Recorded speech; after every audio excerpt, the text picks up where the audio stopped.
बँकिंगचं example घेतलं तर त्यामध्ये डेटाबेस भरपूर असतात.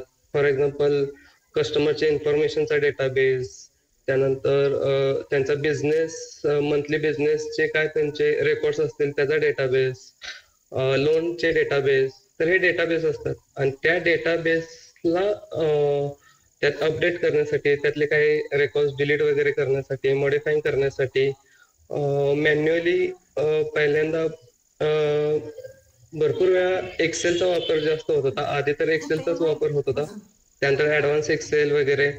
पण आता डेटाबेस हा भरपूर मोठा आहे. सुरुवातीला डेटाबेस एवढे मोठे नव्हते, त्यामुळं एक्सेल वगैरे चालत होतं. आता डेटाबेस लार्ज असल्यामुळे आपल्याला स्पीडमध्ये आपल्याला त्याच्यावरती ऑपरेशन करायचे असतात वगैरे. तर त्यासाठी एसक्यूएल हे बेस्ट आहे. ती एक लँग्वेज आहे, लाईक तुम्ही पायथॉन सारखे म्हणू शकता बऱ्यापैकी. पण सिम्पल लँग्वेज आहे, कॉम्प्लिकेटेड नाही आहे. आता यामध्ये ही पीडीएफ आहे, इथे मी तुम्हाला ही पीडीएफ सुद्धा प्रोव्हाइड करेन, कारण आधीच खूप उशीर झालेला आहे, त्यामुळे मी यामध्ये जास्त आता वेळ घालवणार नाही. तर तुम्ही हे रीड करू शकता नंतर. यामध्ये काय आहे, ANSI म्हणजे अमेरिकन नॅशनल स्टँडर्ड इन्स्टिट्यूटचं सुद्धा त्याला मान्यता मिळालेली आहे 1986 साली. ISOचं सुद्धा मान्यांकन आहे त्याला. आता आपण एसक्यूएल का यूज करतो? Nowadays SQL is widely used in data science and analytics. Following are the reasons which explains why it is widely used. The basic use of SQL for data professionals are and SQL users is to insert, update and delete the data from the relational database. त्यानंतर users to retrieve the data from relational database management system. आता हे relational database management system हे डेटाबेसचे type आहेत, ते खाली आपण discuss करणार आहोत. मोस्टली हे रिलेशनल डेटाबेस हा यूज केला जातो. Describe structured data which is stored in the form of tables. तर मोस्टली हे टेबल फॉर्म मध्ये जे डेटाबेस सेव्ह असतात त्या डेटाबेसवरती एसक्यूएल हे मोस्टली वर्क केलं जातं. त्यात अजून एक पार्ट आहे नॉन एसक्यूएल, तर तो नॉन एसक्यूएल आपण सध्या तरी इथे डिस्कस करणार आहे, तर तुम्ही सर्च करू शकता त्याबद्दल. ड्रॉप, आपण टेबल किंवा डेटाबेस ड्रॉप करू शकतो. हा, आता डेटाबेस आणि टेबल यामध्ये सुद्धा डिफरन्स आहे. बऱ्यापैकी इथं डेटाबेस टेबल्स यामध्ये पण कन्फ्युजन होतं. डेटाबेस हे एक फॉर एक्झाम्पल बँकिंगचा हा बँक या नावाने आपण डेटाबेस क्रिएट केला, तर त्याच्या अंडर भरपूर टेबल्स असतात. त्या टेबल्स म्हणजे for example customer information table, loan information table, को ऍप्लिकंट इन्फॉर्मेशन टेबल. तर हे टेबल्स त्या आतमध्ये येतात आणि डेटाबेस हा एक असतो, त्याचे ते सब पार्ट असतात. तर ते ड्रॉप वगैरे कसे करायचे ते आपण यामध्ये शिकतो. Creating view stored procedure. हा, आता इथं आहे it also helps in creating the view stored procedure and functions in the relational database. आता प्रोसिजर म्हणजे स्टोर्ड प्रोसिजर म्हणजे की फॉर एक्झाम्पल आपल्याला 2 कॉलमचं ऍडिशन करायचंय आणि तो टास्क हा कंटिन्यू चालू असतो, तर तो आपण प्रत्येक त्याची क्युरी नाही लिहू शकत. तर त्यासाठी एक प्रोसिजर क्रिएट केली जाते. तर त्या प्रोसिजर यामध्ये सिम्पली करता येतात एसक्यूएल मध्ये. त्यामुळे आपला डेटाची साईज किंवा जे स्टोरिंग साईज असते ती सुद्धा रिड्यूस होते आणि स्पीडअपला पण हेल्प होते. It also allows SQL users to set the permissions or constraints on the table columns, views and stored procedures. आता ह्या ज्या प्रोसिजर्स आहेत किंवा एक डेटाबेस आहे किंवा त्यातले टेबल्स असतील, स्कीमा आपण त्याला स्कीमा पण म्हणतो, स्कीमामध्ये अनेक टेबल्स असतात, तो पार्ट वेगळाच आहे. तर मी हे सांगत होतो की डेटाबेस आणि टेबल्स वगैरे काय असते, तर त्यावरती पण आपण जो युजर्स आहे ज्याने क्रिएट केलेत तो परमिशन्स म्हणजे तो त्यावरती ग्रँट लावू शकतो की ते कोणी यूज करू शकतं. मग त्यामध्ये सुद्धा यूज म्हणजे कसं की तुम्ही ते फक्त बघू शकता, की त्यात तुम्ही काम करू शकता. असं तुम्हाला दुसऱ्या युजर्सला द्यायचं असेल त्याची परमिशन, तर ते तुम्ही देऊ शकता. म्हणजे तिथे एक सिक्युअरनेस तयार होतो. तर त्यासाठी ही एसक्यूएल खूप इम्पॉर्टंट आहे. ही हिस्ट्री आहे एसक्यूएल ची, तर ही नाही मी डिस्कस करत, तुम्ही ते वाचून घ्या. आता ऍडव्हान्टेजेस ऑफ एसक्यूएल. एसक्यूएल चे बरेच असे ऍडव्हान्टेजेस आहेत. Non programming needed. आता इथेच काही आपले कॅन्डिडेट आहेत ज्यांना प्रोग्रामिंगचं, आता ठीक आहे बरेच दिवस झाले लेक्चर्स चालू आहेत पायथॉन वगैरे, त्यामुळे प्रोग्रामिंगचं नॉलेज आहे. तर हे जे फ्रेशर्स आहेत वगैरे, तर त्यांना जरी प्रोग्रामिंगचं नॉलेज नसेल तरी एसक्यूएल हे बेस्ट आहे स्टार्टला लर्न करण्यासाठी, प्रोग्रामिंग नॉलेज शिकण्यासाठी. यामधून प्रोग्रामिंगचं लॉजिकल बिल्डिंग होऊन जातं. त्यासाठी ते फायद्याचं आहे. हाय स्पीड क्युरी प्रोसेसिंग, मगाशी म्हणल्याप्रमाणे स्पीड, जर बिग डेटा असेल तरी स्पीड मध्ये चालतं, हाय स्पीड मध्ये. त्यासाठी फायदा होतो. स्टँडर्डाइज्ड लँग्वेज, ह्याला मगाशी सांगितल्याप्रमाणे आयएसओ आणि ANSI स्टँडर्डायझेशन मिळालेलं आहे. Portability, the structured query language can be easily used in desktop computers, laptops, tablets and even smartphones. हे आपण कशावरही ऍक्सेस होतं. आता बेसिकली ऍक्सेस म्हणजे कसं की आपण बरेच ऍप्लिकेशन वगैरे युज करतो, तर त्याच्या बिहाइंडला जो डेटा, प्रत्येक आपण ऍप्लिकेशन जे युज करतो त्याचा जो डेटा जनरेट होतो तो मोस्टली एसक्यूएल मार्फतच तो डेटा सेव्ह होतो, त्याच्यावरती ऑपरेशन्स वगैरे होतात. आणि बॅक एंडला जे प्रोग्रामर्स वगैरे असतात ते त्याचा यूज करतात. Interactive language. We can easily learn and understand the SQL language. We can also use this language for communicating with the database because it is a simple query language. This language is also used for receiving the answers to complex queries in a few seconds. तेच ज्या complex queries आता ह्याच्यामध्ये सुद्धा भरपूर मोठ्या आपण queries, म्हणजे त्याच्या ज्या लाईन्स आहेत 200-300 लाईनच्या क्वेरीज वगैरे अशा पण असतात. तर आणि डेटा सेट हा 4 करोड 5 करोड असाही असतो. तर त्या डेटावरती मल्टिपल क्वेरीज, सब क्वेरीज वगैरे असतात. त्याही स्पीडमध्ये एक्झिक्यूट होऊन आन्सर्स दिलं जातं. More than one data view. The SQL language also helps in making the multiple views of the database structure for the different database users. At a time आपण multiple users तो database view करू शकतो. असं नाही की एकानं view केला तर दुसरा युजर्स तो व्ह्यू होऊ शकत नाही. तर मल्टिपल युजर्स व्ह्यू करू शकतात. आता डिसएडव्हान्टेजेस, कॉस्ट आहे. The operation cost of some SQL versions is high. That's why some programmers cannot use the structured query language. यामध्ये भरपूर एसक्यूएल हे लँग्वेज आहे जे मायस्क्यूएल, ओरेकल एक्सेट्रा जे डेटाबेस आहेत त्यामध्ये ते यूज केलं जातं. प्रत्येकाचे वेगवेगळे ओरेकल, मायस्क्यूएल, एसक्यूएल सर्व्हर, प्रत्येकाचं स्ट्रक्चर वगैरे वेगवेगळं आहे. डेटाबेस, त्यांचं स्टोरेज वगैरे, तर त्या पद्धतीनं कॉस्ट व्हॅरी होते.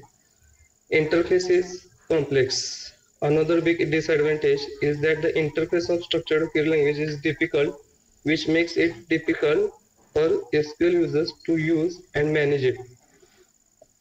इंटरफेस म्हणजे कसं की आता म्हणल्याप्रमाणे बरेच डेटाबेस आहेत, ओरेकल, एसक्यूएल सर्व्हर वगैरे, त्यानंतर पोस्टग्रे. तर प्रत्येकाचं इंटरफेस वेगवेगळा आहे. त्यामध्ये थोड्याफार क्युरीज ज्या रन केल्या जातात त्यामध्ये सुद्धा नॉर्मल चेंजेस राहतात. त्यामुळं आणि आपण काय फक्त एकच माय एसक्यूएल किंवा एसक्यूएल सर्व्हर, पोस्टग्रे एकच यूज करत नाही. तर कंपनीमध्ये बऱ्यापैकी आपल्याला ऍट ए टाइम 2-3 डेटाबेस जे आहेत, ओरेकल, एसक्यूएल वगैरे, तर ते यूज करायला लागतात. तर त्यांचं थोडंसं आपल्याला कन्फ्युजन होतं, ते इंटरफेस आपल्याला समजत नाहीत बऱ्याच आतल्या गोष्टी. तर ते थोडंसं कॉम्प्लिकेटेड आहे. Partial database control. The business rules are hidden, so the data professionals and users who are using this query language cannot have full database control. ठीक आहे. आता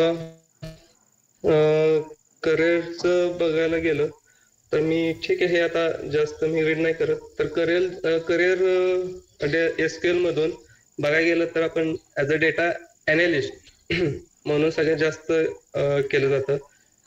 कारण डेटा अनालिसिसला पहिल्यांदा ऑप्शन फक्त कमी होते, ऍडव्हान्स एक्सेल वगैरे.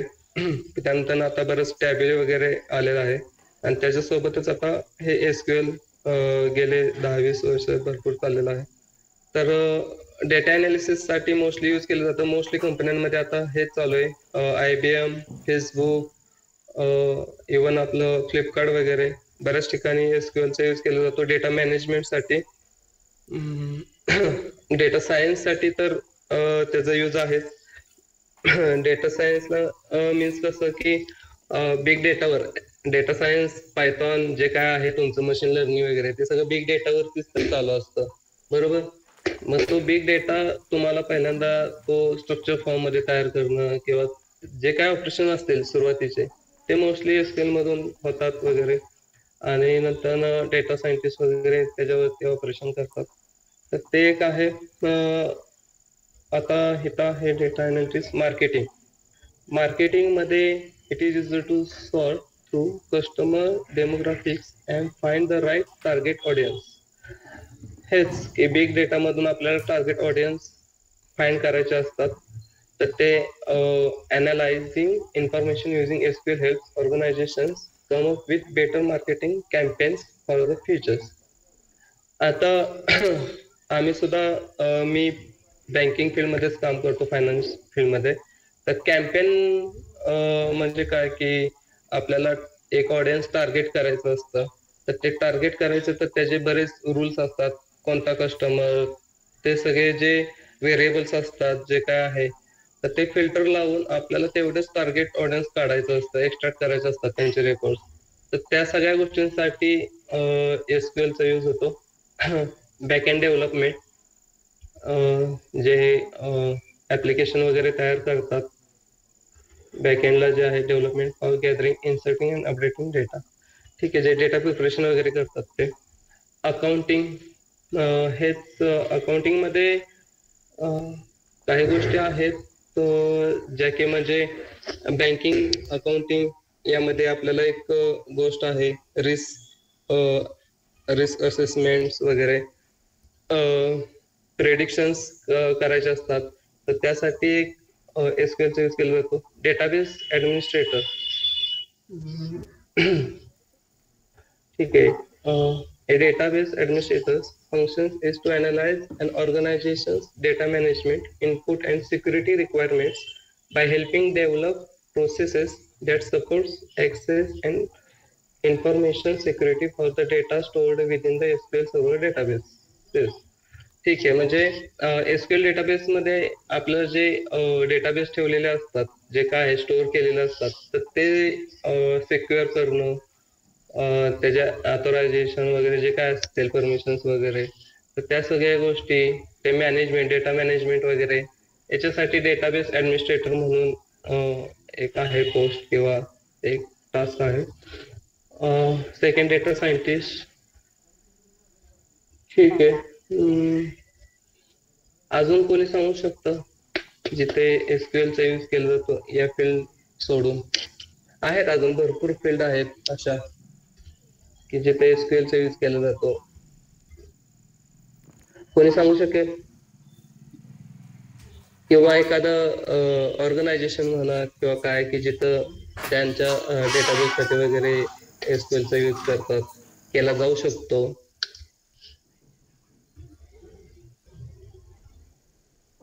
कोणी एकानं सांगा.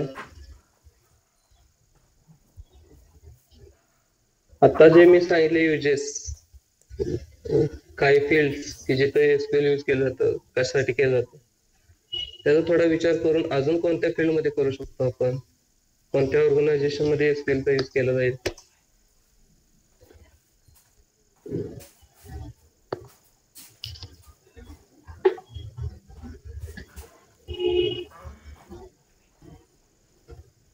Hi guys.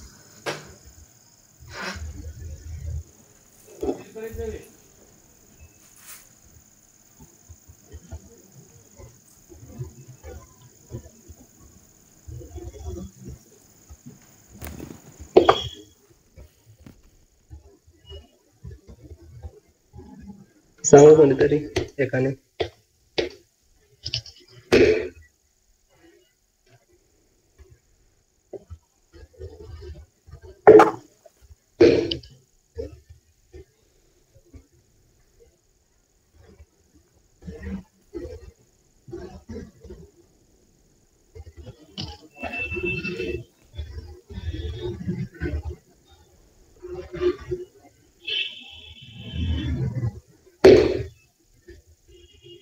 हॅलो.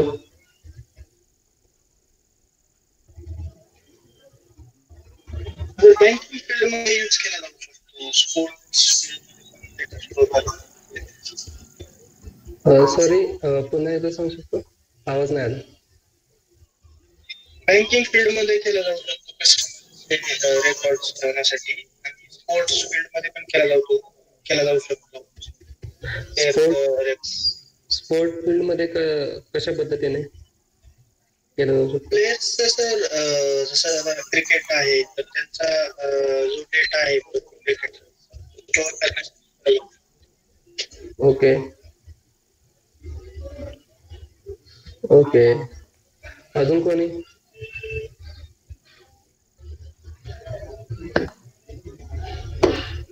काय माहितीये का, एसक्यूएल हा पूर्ण डेटाबेस वर चालणारी लँग्वेज आहे, जी डेटाबेस साठी काम करते.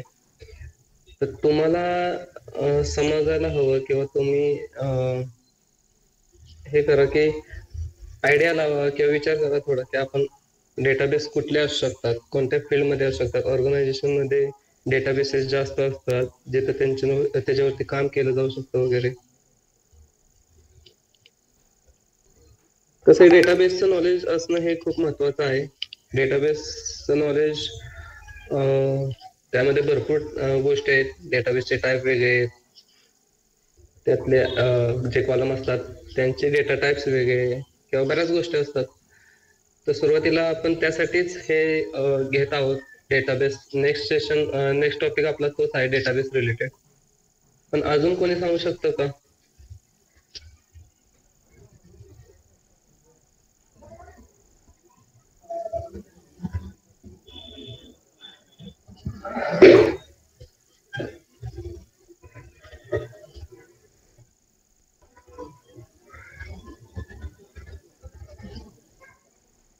ठीक आहे. आपण मला हे सांगा, जे व्हिडिओ पाठवली होती इन्स्टॉलेशनची, ते इन्स्टॉल केलेलं आहे सर्वांनी की कोणाला इश्यू आला आहे, कोणी केलं नाही अजून?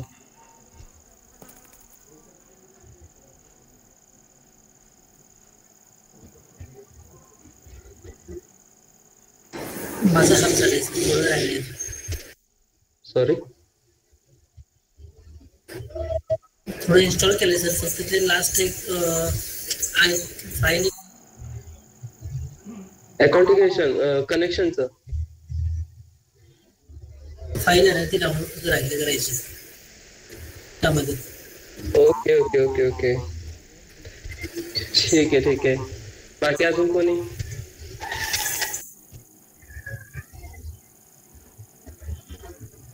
नाही केले अजून. ओके, ते लवकरात लवकर करून घ्या, कारण प्रॅक्टिससाठी तर त्याच्यावरतीच प्रॅक्टिस करायचं आहे आपल्याला. त्यासाठी शक्यतो आता उद्याचं सेशन चालू व्हायच्या आधी ते डाउनलोड वगैरे करून घ्या, इन्स्टॉल करून घ्या.